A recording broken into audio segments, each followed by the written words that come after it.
Национальная библиотека Татарстана на сегодняшний день является самой крупной на постсоветском пространстве. В ее архивах хранится более 3 миллионов документов, из них более 200 тысяч на татарском и иностранных языках.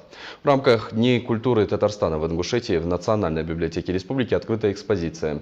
О том, что в нее вошло, и о впечатлениях участников мероприятия Марина Баркинхоева. В Национальной библиотеке имени Джамалдина Индиева сегодня собрались писатели, художники, ученые, словом, вся научная и творческая интеллигенция Ингушетии.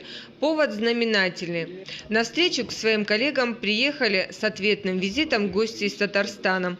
В составе делегации депутат Государственного совета, сотрудники Национальной библиотеки, литературные деятели. С приветственным словом ко всем собравшимся обратилась директор Национальной библиотеки Ингушетии Радима Газдиева.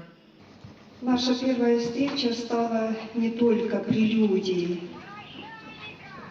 к взаимовыгодному библиотечному сотрудничеству, но и началом чистых, добрых, человеческих отношений, которые будут укрепляться в совместных наших делах. В рамках подписанного соглашения между национальными библиотеками планируется проведение множества проектов, и данная встреча является очередной ступенью в их реализации. Я вот уже второй день здесь в Ингушетии.